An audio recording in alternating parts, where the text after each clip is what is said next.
Welcome back to Parimala's creativity channel. ಇವತ್ತು ನಾವು Maharashtra special ಸಾಬುದಾಣ vada ಹೆಂಗೆ ಮಾಡೋದು ಅಂತ ನೋಡೋಣ ಬರ್ರಿ.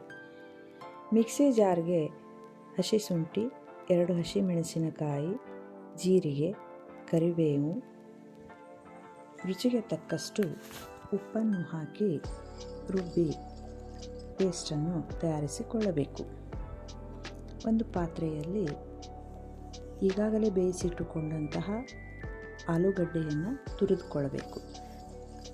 ಅದಕ್ಕೆ ನೆನೆಸಿಟ್ಟುಕೊಂಡ ಸಾಬುದಾಣೆಯನ್ನು ಸೇರಿಸಬೇಕು. ಶೇಂಗಾ ಬೀಜ ಅಥವಾ ಕಡಲೆಕಾಯಿ ಬೀಜದ ಪುಡಿಯನ್ನು ಮಾಡಿ ಸೇರಿಸಬೇಕು. ಹಸಿಮೆಣಸಿನಕಾಯಿ ಪೇಸ್ಟನ್ನು ಕೂಡ ಸೇರಿಸಿ ಚೆನ್ನಾಗಿ ನಾದಿಕೊಳ್ಳಬೇಕು. ಒಂದು ನಿಂಬೆಹಣ್ಣಿನ ಗಾತ್ರದ ಉಂಡೆಯನ್ನು ತಯಾರಿಸಿ ಕೈಗೆ ಎಣ್ಣೆಯನ್ನು ಸವರಿಕೊಂಡು ವಡೆಯ ಆಕಾರದಲ್ಲಿ ತಟ್ಟಿಕೊಳ್ಳಬೇಕು. ಸಾಬುದಾಣೆ ವಡ ರುಚಿಯಾಗಿ ಕ್ರಿಸ್ಪಿಯಾಗಿ ಇರುತ್ತವೆ. ಉಪವಾಸ ಮಾಡಿದವರು ಸಹ ಸಾಬುದಾಣ ವಡವನ್ನು ತಿನ್ನಬಹುದು. ಈ ಸಾಬುದಾಣ ವಡವನ್ನು ಬಾಣಲೆಯಲ್ಲಿ ಎಣ್ಣೆ ಕಾಯಲು ಇಟ್ಟು ಅದರಲ್ಲಿ ಕರಿದುಕೊಳ್ಳಬೇಕು. ಇದಕ್ಕೆ ಚಟ್ನಿಯನ್ನು ತಯಾರಿಸೋಣ.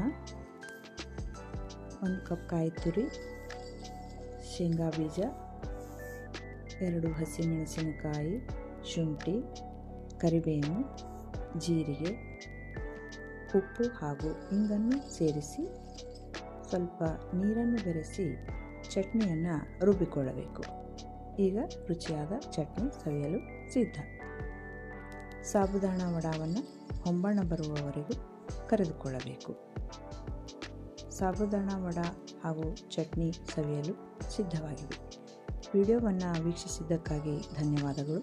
ಇಷ್ಟವಾದಲ್ಲಿ ಲೈಕ್, ಶೇರ್, ಸಬ್ಸ್ಕ್ರೈಬ್